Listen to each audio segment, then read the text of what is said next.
आज की क्लास में हम लोग बहुत इंपॉर्टेंट कॉन्सेप्ट को पढ़ने वाले हैं। ये क्लास उन सबके लिए ही है जिन्होंने मॉडल्स या तो पढ़ रखी है या तो पढ़ने की सोच रहे हैं।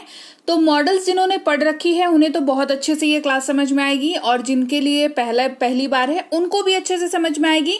रीजन बीइंग कि मैं मॉडल्स की यहाँ पर क्विक सी रिवीजन कराऊंगी और मॉडल्स के साथ बी कैसे प्रयोग होता है और कैसे ये मॉडल्स से अलग होता है, इसको तुलना करके हम लोग सीखेंगे कि क्यों आखिर एक नए कॉन्सेप्ट मॉडल प्लस बी की हमें जरूरत पड़ी अंग्रेजी बोलते वक्त। क्लास को शुरू करते हैं। आप देख रहे हैं संरीति इंग्लिश अकेडमी। सब्सक्राइब करके बेल नोटिफिकेशन ऑन कर दीजिएगा अगर आप नए हैं और ऐसी ही क्लासेस को आगे भी चाहते हैं। सबसे पहले बात करते हैं कैन की, जो कि मॉडल्स का ही हिस्सा है, जिसका मतलब होता है सकता है, सकता हूं, सकती है, सकते हैं। ठीक है, ये आपको वाक्य में योग्यता दिखाता हुआ दिखेगा। जब भी आप कहेंगे कि मैं ये कर सकता हूं, वह ये कर सकती है, वह तैर सकता है, वो लोग जा सकते हैं, जब भी आप एबिलिटी की बात करेंगे तो कैन का प्रयोग करते हैं हम अपने वाक्यों में। जैसे कि वे अंग्रेजी बोल सकते हैं, दे कैन स्पीक इंग्लिश, और वह तैर सकता है, ही कैन स्विम। ये बात हो गई कैन की, और ये सिंपली एक मॉडल जैसा इस्तेमाल हो गया। तो जब कैन के साथ बी लग जाता है तो ऐसा क्या सा फर्क इसमें आ जाता है जिसकी वजह से मॉडल्स प्लस बी एक अलग से टॉपिक हुआ। मॉडल्स प्लस बी, कैन के साथ जब बी लगता है तो इसका मतलब सीधे तौर पर हो जाता है वाक्य में कि जा सकता है, जा सकती है, जा सकते हैं, जा सकता हूं। ठीक है, तो अब आपको ये समझना होगा कि यहाँ पर जा सकता है का मतलब ये नहीं कि जाने के सेंस में बात हो रही है कि मैं जा सकता हूं, है ना। तो ये उस सेंस में बात नहीं हो रही है। यहाँ पर ये एबिलिटी के सेंस में बात नहीं हो रही कि कौन क्या चीज कर सकता है, कौन सी चीज नहीं कर सकता है। ठीक है, यहाँ पर आप बात कर रहे हैं कोई ऐसी सिचुएशन, कोई ऐसा इंसिडेंस जो हो सकता है। ठीक है, जैसे आपको गिरफ्तार किया जा सकता है, यू कैन बी अरेस्टेड। उन्हें हराया जा सकता है, दे कैन बी डिफीटेड। इसे नष्ट किया जा सकता है, इट कैन बी डिस्ट्रॉयड। तो डिफरेंस है बहुत ज्यादा जब आप सिर्फ कैन की बात करें और कैन के साथ बी लगा करके बात करें। तो क्योंकि वाक्यों का होराइजन हमारा बहुत बड़ा है, हम लोग वाक्य बोलचाल में यूज करने के लिए सीख रहे हैं अंग्रेजी, तो हमें हर उस टॉपिक को छूना पड़ेगा, हर उस टॉपिक को समझना पड़ेगा जो हमारे कोई भी पॉसिबिलिटी है जिसकी कि हमारे काम आए वो अंग्रेजी बोलते वक्त। क्लास को आगे बढ़ाते हैं। अगले शब्द की हम बात करते हैं जो कि है विल, जो कि फ्यूचर वाले वाक्यों में इस्तेमाल किया जाता है, और इसका मतलब जो है वो गा गे गी होता है। गा गे गी जब मैं बताती हूं तो इससे मेरा मतलब क्या होता है, मतलब ये है कि ऐसा कोई वाक्य अगर आप बोल रहे हैं जिसके अंत में गा, गी या गे आ रहा हो, तो उस वाक्य की अंग्रेजी जब आप कन्वर्ट करोगे तो इसको ध्यान आपको रखना होगा कि उसमें आपको विल का इस्तेमाल करना है। जैसे वह खाना बनाएगी, शी विल कुक। मैं पढ़ाई करूंगा, आई विल स्टडी। वे घर जाएंगे, दे विल गो होम। ये हो गई बात विल की। तो विल बी कैसे अलग है? विल बी ऐसे अलग है कि यहाँ पर आपको वाक्य के अंत में गागेगी नहीं बल्कि होगा, होगी, होंगे या होंगा ये सब दिखेगा। ठीक है, जैसे वो घर पर होंगे, they will be at home. मुझे खुशी होगी, आई विल बी हैप्पी। वह जा रहा होगा, ही विल बी गोइंग। कुछ इस तरीके से विल बी का इस्तेमाल होता है, जो कि अगेन काफी इंपॉर्टेंट है इन टर्म्स ऑफ अंग्रेजी। जब आप अच्छे तरीके से बोलना चाहते हो, आप चाहते हो कि आपकी पकड़ जो है वो अंग्रेजी पर बहुत अच्छी हो, तो आपको विल, मॉडल्स के साथ बी, मॉडल्स के साथ हैव, ये सारे कॉन्सेप्ट आपको जानने बहुत जरूरी हैं। आगे बढ़ेंगे, बात करेंगे मे की।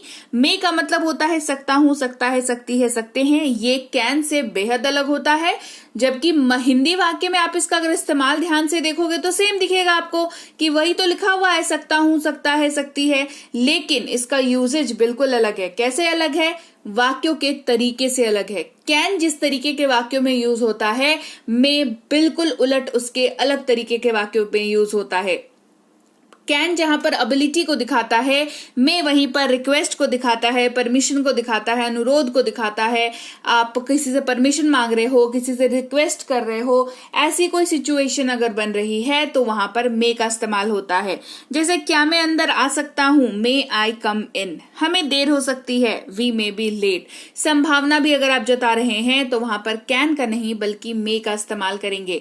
वहीं पर मे बी की अगर हम बात करें तो वो बन जाता है है जा सकता है, जा सकती है, जा सकते हैं, जा सकता हूं, और ये संदेह जताने वाली बात करता है। जहां पर भी ऐसा कोई वाक्य यूज हो रहा हो जो संदेह पैदा कर रहा हो, डाउट क्रिएट कर रहा हो, तो वहां पर मे का इस्तेमाल, मे बी का इस्तेमाल किया जा सकता है। जैसे मैं गलत हो सकता हूं, आई मे बी रॉन्ग। जैसे मान लो दो लोगों में जब बहस होती है किसी टॉपिक को लेकर के, तो एक बंदा बोलता है कि मैं ये बोल रहा हूं, दूसरा बंदा दूसरा बोलता है कोई बात, क्योंकि दोनों सेम अगर बोल रहे होते तब तो बहस होती ही नहीं। अलग अलग बोल रहे हैं तो बहस हो रही है। पर समझदार व्यक्ति क्या बोलता है कि हाँ मुझे ऐसा लगता है, पर हाँ मैं गलत हो सकता हूं।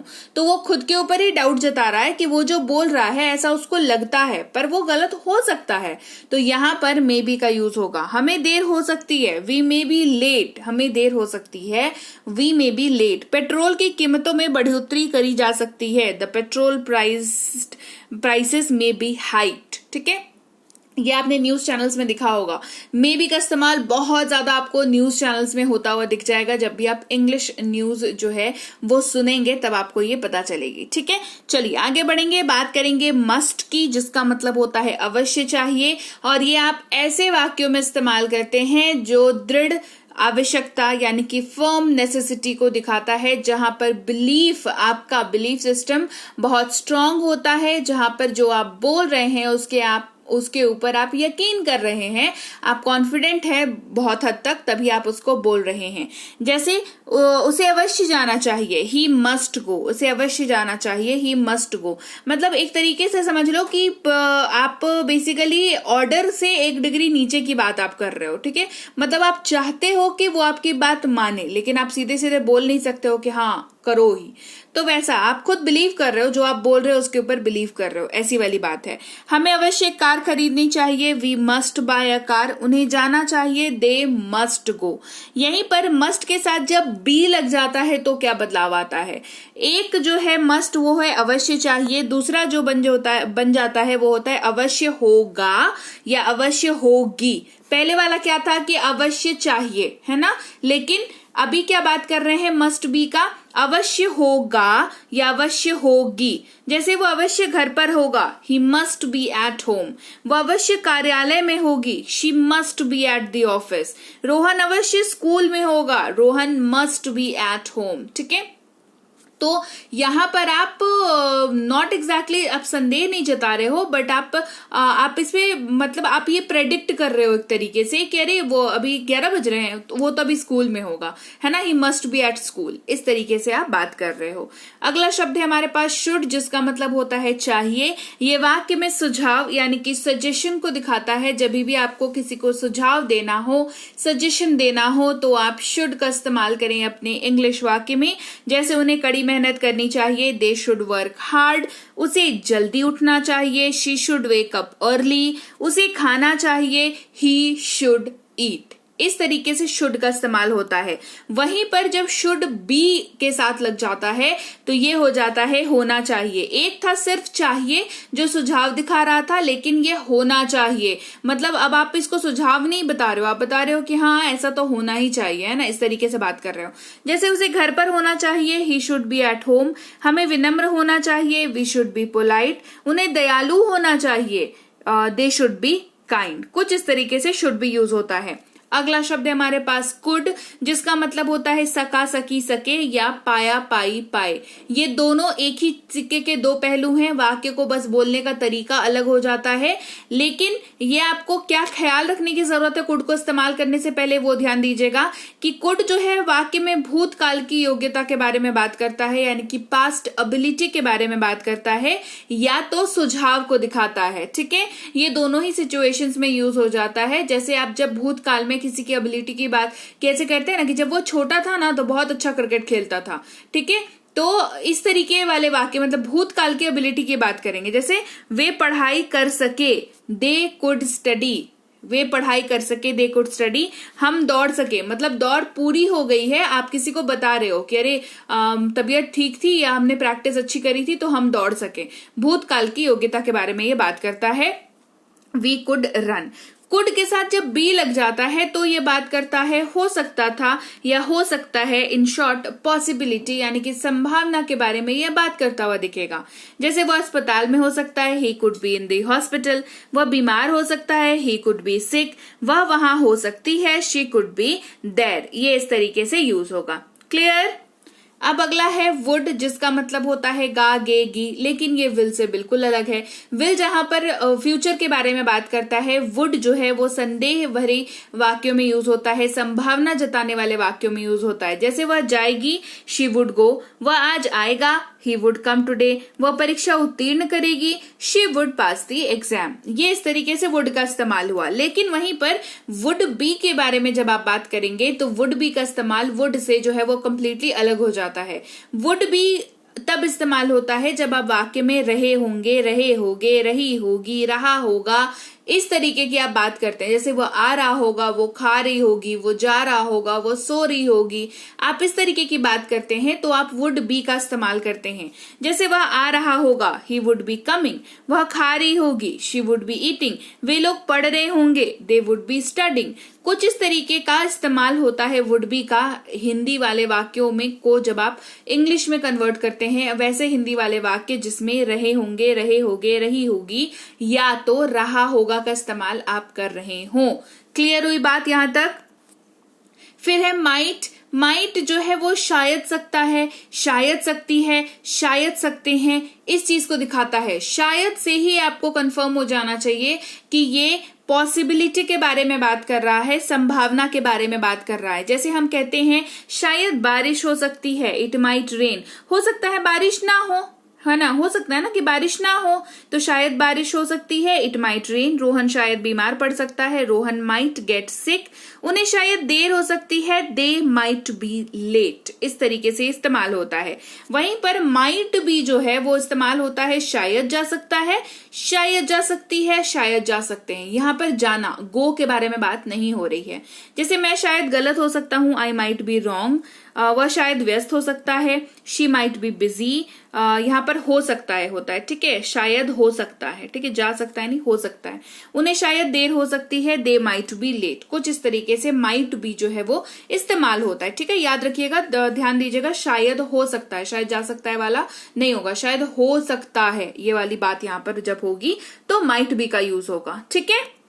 तो चलिए, ये थी आज की क्लास जहां पर हमने सीखे मॉडल्स का क्विक रिवीजन। साथ में हमने देखा कि तुलना करते हुए देखा कि कैसे मॉडल्स का और मॉडल्स के साथ बी का इस्तेमाल जो है वो अलग होता है। क्योंकि बहुत सारे स्टूडेंट्स हैं जिनके मुंह से मैंने ये बात सुन रखी है कि मैम मॉडल सीख लिया तो उसका इस्तेमाल तो बी और हैव के साथ तो हो ही जाएगा, क्योंकि बी का मतलब होता है होना या हो और हैव का मतलब होता है पास है। तो मैं आपको बता दूं, ये फितूर अपने दिमाग से बिल्कुल निकाल दीजिए, बिकॉज जब मॉडल्स के साथ बी लगता है तो आपने देखा कैसे उसका मतलब जो है वो बिल्कुल अलग हो जाता है। सेम उसी तरीके से अगर आपको मॉडल्स के साथ हैव के ऊपर क्लास चाहिए तो मुझे कमेंट करके बताइए, जल्दी ही उसकी क्लास लेकर के आऊंगी। वहां पर तो और ही अलग इस्तेमाल होता है मॉडल्स के साथ हैव जब लग जाता है। तो क्लास अगर आपको चाहिए तो इससे क्या होगा ना, मॉडल्स कर लिया, मॉडल्स के साथ बी कर लिया, हैव कर लिया, ये ना आपका मॉडल्स पूरा टॉपिक खत्म हो जाएगा, पूरा कॉन्सेप्ट आपका अच्छे से क्लियर हो जाएगा और जिसका रिजल्ट ये होगा कि आप अच्छे से अंग्रेजी बोल पाओगे, अंडरस्टैंडिंग आपकी बहुत बढ़ जाएगी। क्लास अच्छी लगी है कमेंट करके बताओ, क्लास को शेयर कर दिया करो। आप देख रहे हैं संरीति इंग्लिश अकेडमी, मैं हूं प्रीति मैम। सब्सक्राइब करके बेल नोटिफिकेशन ऑन कर दीजिएगा। कोई कोर्स अगर आपने करनी है बेसिक से pro, English writing, English grammar, English reading या ई बुक्स लेने हो तो हमारी ऐप है संरीति इंग्लिश अकेडमी, इसको डाउनलोड और इंस्टॉल कर लीजिएगा। उसके बाद कोई दिक्कत अगर ऐप में आती है, देखो ऐप में ना फ्री और पेड दोनों क्लासेस डाल रखी हैं, तो आपकी इच्छा अनुसार जो कोर्स करनी है आपने वो कर सकते हैं आप। कोई दिक्कत हो तो इस नंबर पर व्हाट्सएप मैसेज करके बता सकते हैं कि मुझे ये दिक्कत हो रही है, तो हमारी टीम है वो आपको हेल्प कर देगी। साथ ही हमारी ई बुक्स इस वेबसाइट पर भी अवेलेबल हैं, तो आप यहां से भी हमारी ई बुक्स को ले सकते हैं, जहां पर आपको दिख जाएंगी ये पीडीएफ की किताबें और आपको इनको डाउनलोड खुद से करना पड़ेगा। और व्हाट्सएप का ग्रुप, टेलीग्राम का ग्रुप तो ज्वाइन ही कर लीजिएगा, क्योंकि रोज की क्लास जो यहाँ यूट्यूब पर आती है वो रोज आपकी सुबह सुबह आपके फोन पर आ जाती है आपको, तो आपको जो है रेगुलर बेसिस पे क्लास जो है फोन पर मिलती रहती है और वो भी फ्री ऑफ कॉस्ट, क्योंकि इसके पैसे तो है नहीं, लेते नहीं है ना, तो ये आपको फ्री ऑफ कॉस्ट आपके फोन पे पढ़ने के लिए मिल जाती है और आप अपने समय अनुसार इसको कभी भी पढ़ सकते हो अपने समय अनुसार, ठीक है। तो चलिए मैं आपसे मिलूंगी आपकी अगली क्लास में, यानी कि कल। Till then thank you so much for watching. Stay tune to संडीति इंग्लिश अकेडमी।